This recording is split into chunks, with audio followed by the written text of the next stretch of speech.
Bernankes' Unfinished Mission. By Paul Krugman. Ben Bernanke, the Federal Reserve Chairman, recently had some downbeat things to say about our economic prospects. The economy, he warned, confronts some formidable headwinds. All we can expect, he said, is modest economic growth next year, sufficient to bring down the unemployment rate, but at a pace slower than we would like. Actually, he may have been too optimistic. There's a good chance that unemployment will rise, not fall, over the next year. But even if it does inch down, one has to ask, why isn't the Federal trying to bring it down faster? Some background. I don't think many people grasp just how much job creation we need to climb out of the hole we're in. You can't just look at the 8 million jobs that America has lost since the recession began, because the nation needs to keep adding jobs, more than 100,000 a month, to keep up with a growing population. And that means that we need really big job gains, month after month, if we want to see America return to anything that feels like full employment. How big? My back-of-the-envelope calculation says that we need to add around 18 million jobs over the next 5 years, or 300,000 jobs a month. This puts last week's employment report, which showed job losses of only 11,000 in November, in perspective. It was basically a terrible report, which was reported as good news only because we've been down so long that it looks like up to the financial press. So if we're going to have any real good news, someone has to take responsibility for creating a lot of additional jobs. And at this point, that someone almost has to be the Federal Reserve. I don't mean to absolve the Obama administration of all responsibility. Clearly, the administration proposed a stimulus package that was too small to begin with and was whittled down further by centrists in the Senate.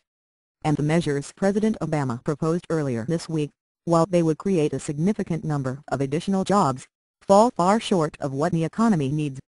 But while economic analysis says that we should have a large second stimulus, the political reality is that the president, faced with total obstruction from Republicans, while receiving only lukewarm support from some in his own party, probably can't get enough votes in Congress to do more than tinker at the edges of the employment problem. The Federal, however, can do more. Mr. Bernankes has received a great deal of credit, and rightly so, for his use of unorthodox strategies to contain the damage after Lehman Brothers failed. But both the Fed's actions, as measured by its expansion of credit, and Mr. Bernankes' words suggest that the urgency of late 2008 and early 2009 has given way to a curious mix of complacency and fatalism, a sense that the Federal has done enough now that the financial system has stepped back from the brink, even though its own forecasts predict that unemployment will remain punishingly high for at least the next 3 years. The most specific, persuasive case I've seen for more federal action comes from Joseph Gagnon, the former federal staffer now at the Peterson Institute for International Economics.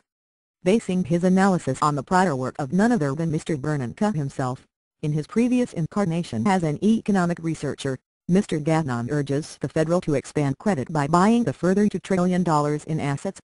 Such a program could do a lot to promote faster growth, while having hardly any downside. So why isn't the Federal doing it? Part of the answer may be political. Ideological opponents of government activism tend to be as critical of the Fed's credit expansion as they are of the Obama administration's fiscal stimulus. And this has probably made the Federal reluctant to use its powers to their fullest extent. Meanwhile, the significant number of federal officials, especially at the regional banks, are obsessed with the fear of 1970s-style inflation, which they see lurking just around the bend even though there's not a hint of it in the actual data. But there's also, I believe, the question of priorities. The Federal sprang into action when faced with the prospect of wrecked banks. It doesn't seem equally concerned about the prospect of wrecked lives.